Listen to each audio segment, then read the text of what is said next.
আসসালামু আলাইকুম। দিলুস কিচেন থেকে আজ আমি আপনাদের জন্য ঝাল টক মিষ্টি একটি মজাদার আচার নিয়ে এসেছি। সেই আলু বোখারা দিয়ে এই আচারটা এই যে এই যে দেখুন কতটা সুন্দর। আলু বোখারা দিয়ে এই আচারটা খুবই মজাদার এবং খুব হেলদি, কারণ সাধারণত আচারের মধ্যে অনেক তেল দেওয়া হয়। তো এটা এই সামান্য একটু তেল দিয়ে এই আচারটা আমি করেছি। তা আপনারা যদি এভাবে করে যদি খেতে খান, তাহলে আপনার বিয়ে বাড়িতে সাধারণত এই আচারটা দেওয়া হয়। এই আচারটা আপনারা বিয়ে বাড়িতে যে খেতে পারেন। তো আমরা যদি ঘরে তৈরি করতে পারি এভাবে, তাহলে বিয়ে বাড়ির স্বাদটাও আমরা পেয়ে যাব। তো এইভাবে আপনারা মজা করে এই আচারটা বানিয়ে দেখতে পারেন। এই যে দেখুন, যেমন দেখতে যেমন সুন্দর, খেতেও কিন্তু তেমনি মজাদার। এবং আলু বোখারা তো স্বাস্থ্যের জন্য ভালো। তো এটা আপনারা খেয়ে অন্তত বানিয়ে একবার দেখতে পারেন। তাহলে আসুন, এই আচারটা আমি কীভাবে করব সেটি আমি আপনাদের সাথে শেয়ার করব। আসুন তাহলে বিসমিল্লাহ করে আচারটা কীভাবে করব দেখে নেওয়া যাক। আমি আলু বোখারার আচার তৈরি করার জন্য এখানে এই যে দেখুন, এই আলু বোখারা আমি এরকম 5 প্যাকেট, মানে আমার মেজারমেন্ট কাপে 4 কাপ, আমি সেটাকে সারা রাত ভিজিয়ে রেখেছিলাম। এই যে দেখুন, সারা রাত ভিজিয়ে রাখার কারণে এটা কতটা নরম এবং তুলতুলে হয়ে গিয়েছে। তো চেষ্টা করবেন সারা রাত ভিজিয়ে রাখতে।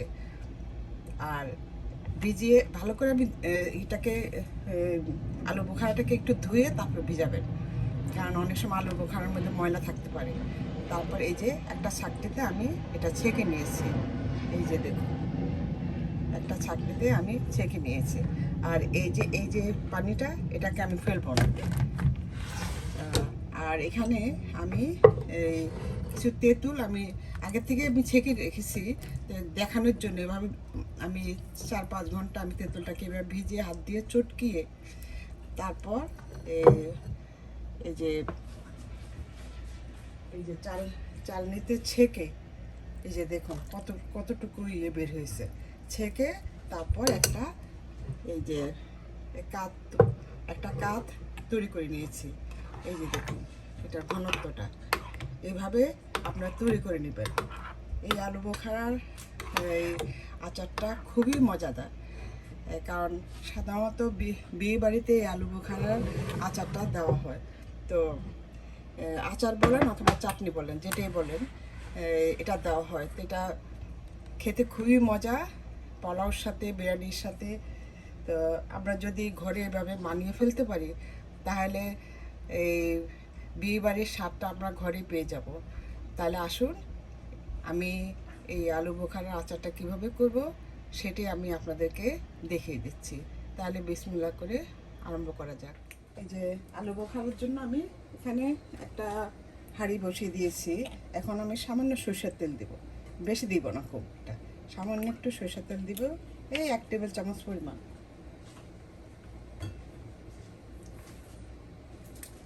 তারপর এখানে একটা দারচিনি, একটা এলাচ আর একটা তেজপাতাকে আমি মাঝখানে 2 ভাগ করে দিয়েছি।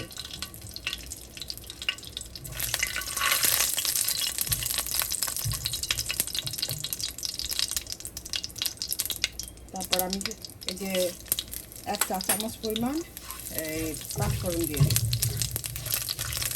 যখন একটু সুন্দর ফ্লেভার বের হবে, তখন এই যে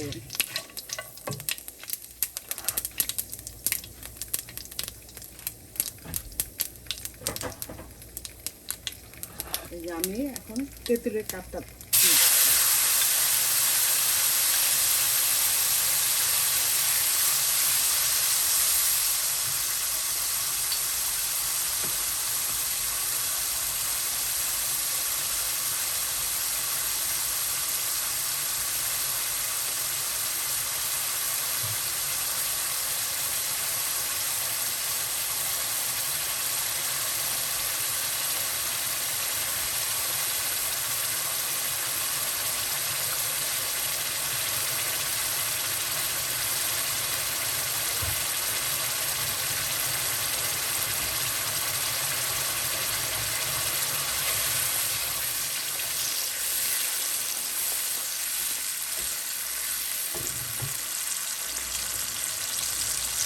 এখন আমি আলু বোখারা পানিটাও দিয়ে দিলাম।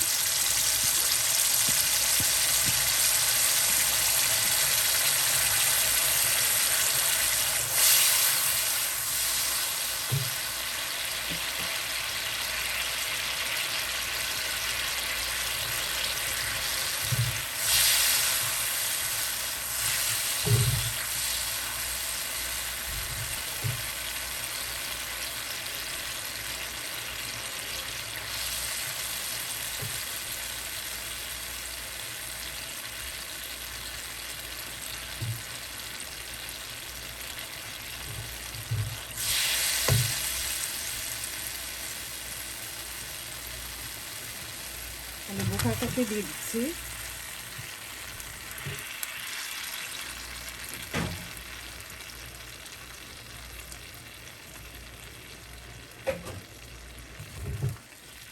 আমার এই আলু বোখারার অর্ডার আসছে তো, কয়েকজন আমাকে এই আলু বোখারার আচারের জন্য অর্ডার দিয়েছে, সেই জন্য আমার এতগুলি বেশি করে করা।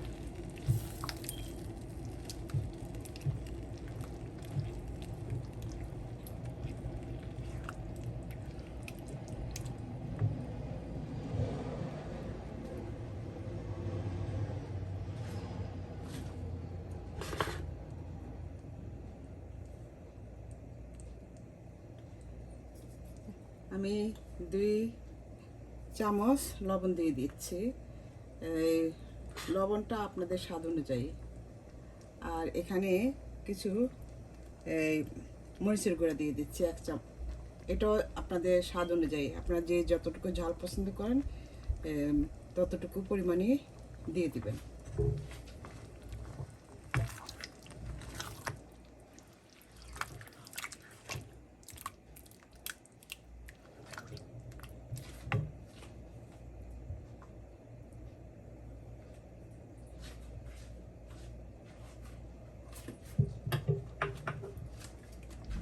আর দিয়ে দিলাম কিছু ধনিয়ার গুঁড়া আর সামান্য পাঁচফোড়নের গুঁড়া। কারণ আমার ঘরে আস্ত ধনিয়া ছিল না, আপনারা এই ধনিয়া কিছু পাঁচফোড়ন এটাকে তেলে তারপর হাফ ভাঙা করে রাখবে, করে তারপরে দিবেন। আমি আমার আগে থেকে ভাজা পাঁচফোড়নের গুঁড়া আর একটু ধনিয়ার গুঁড়া দিয়ে দিলাম।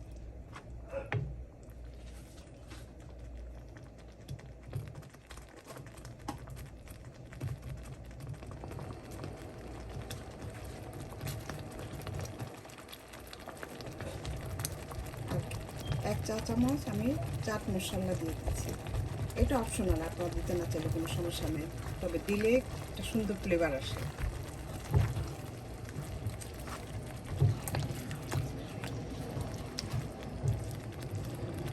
এখন এটাকে ভালো করে জাল দিতে হবে, রান্না করতে হবে আর কি।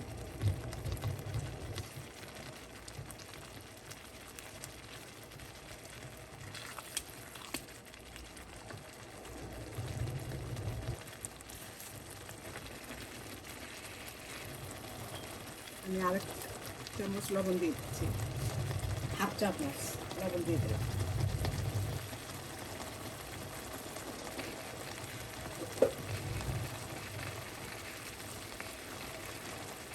আর দিয়ে দিচ্ছি একটু ভাজা জিরার গুঁড়া।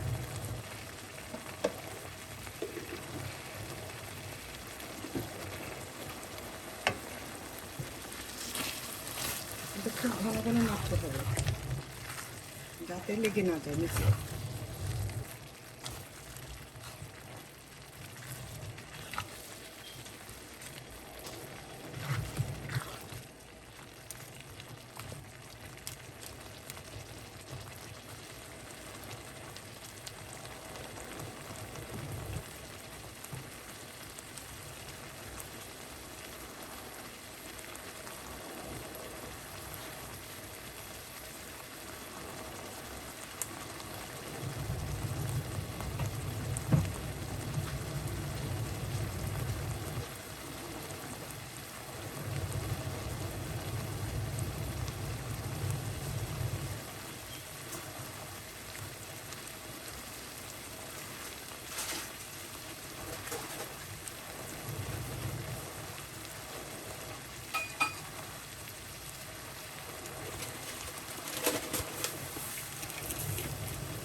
দিয়ে দিচ্ছি এই যে 1 কাপের থেকে কোয়ার্টার কাপ চিনি, 1 কাপের থেকে কিছু কম।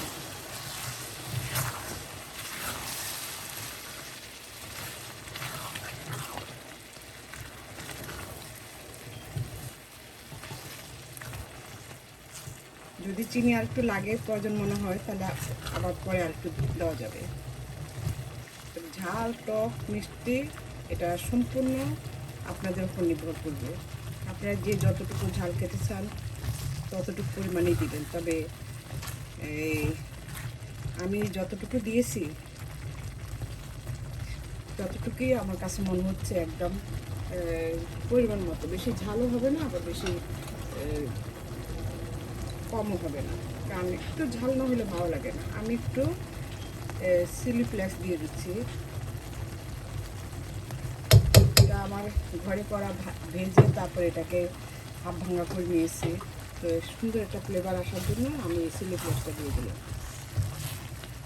এটা অপশনাল, আপনারা চাইলে দিতে পারেন, না চাইলে কোনো সমস্যা নেই।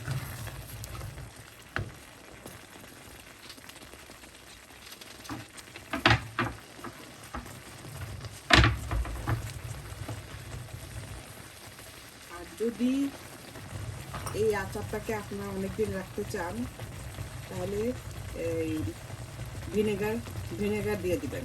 এই যে আমি এই যে ভিনেগার দিয়ে দিচ্ছি মেজারমেন্ট কাপে যে 2-3 টেবিল চামচ পরিমাণ। এই ভিনেগারটা দিলে আপনার 1 বছরের কিছু হবে না।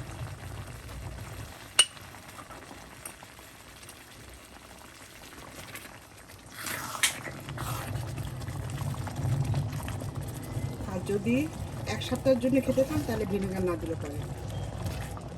তবে সাধারণত আচার তো বেশি দিন রেখে খাওয়ার জন্যই করা হয়, তো সেই কারণে ভিনেগারটা দিয়ে দিবেন।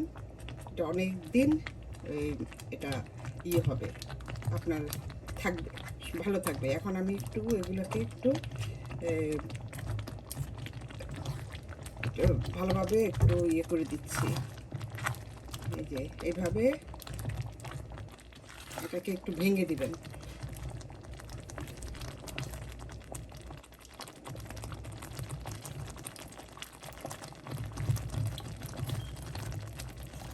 আমার মনে হচ্ছে আর একটু চিনি লাগবে। আমি পুরো 1 কাপ চিনি দিয়ে দিচ্ছি।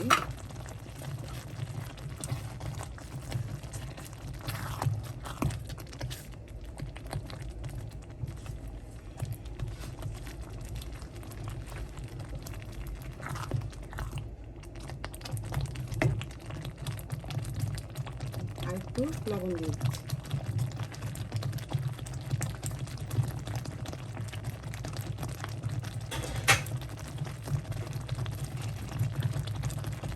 আমি এই এটা দিয়ে আমি এটাকে একটু চেপে চেপে একটু ভেঙে দিচ্ছি।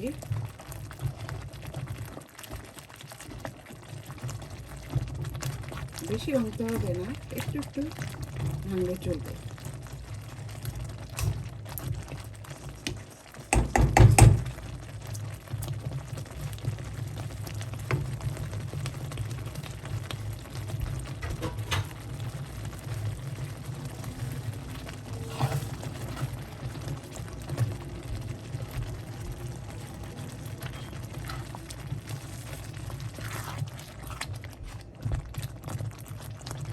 আরও কিছুক্ষণ অনবরত নাড়তে হবে, নতুবা নিচে লেগে যাবে। নিচে লেগে গেলে কিন্তু একটা পোড়া একটা গন্ধ আসবে।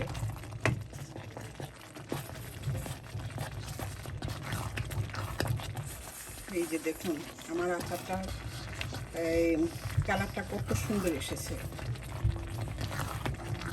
এইভাবে অনেকক্ষণ ধরে রান্না করবেন, আপনার দেখবেন কালারও সুন্দর চলে আসবে। যখন দেখবেন যে কালারটা সুন্দর এসেছে তখনই বুঝতে হবে যে এটা হয়ে গিয়েছে। আমি আরও এই 5 মিনিট এভাবে রান্না করব। আমি আরেকটু জিরে গুঁড়ো দিয়ে দিচ্ছি। তাহলে এখন যদি এই জিরা গুঁড়োটা দেওয়ার কারণ হলো সুন্দর একটা ফ্লেভার আসবে। আর সামান্য একটু গরম মশলার গুঁড়া দেবেন।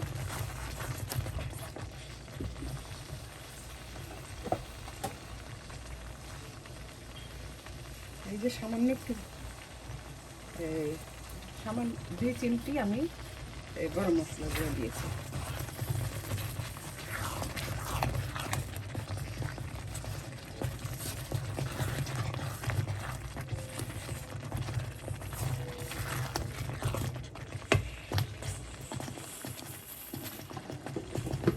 আসসালামু আলাইকুম, দিলুস কিচেন থেকে আজ আমি আপনাদের জন্য একটি মজাদার আচার নিয়ে এসেছি। সেটি হলো ঝাল টক মিষ্টি আলু বোখারার আচার।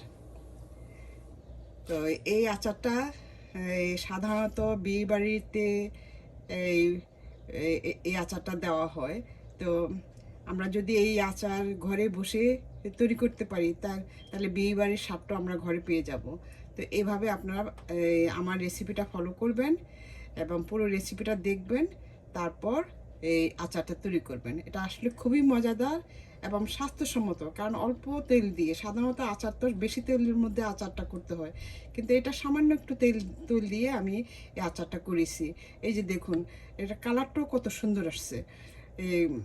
এইভাবে যদি আপনারা আচারটা করে নেন তাহলে আপনারা অনেক দিন সংরক্ষণ করে খেতে পারবেন। তো আসুন তাহলে আমি এই আচারটা কিভাবে করব সেটাই আমি আপনাদের সাথে শেয়ার করছি। তাহলে বিসমিল্লাহ করে এই আচারটা তৈরি করার জন্য দেখে নেওয়া যাক।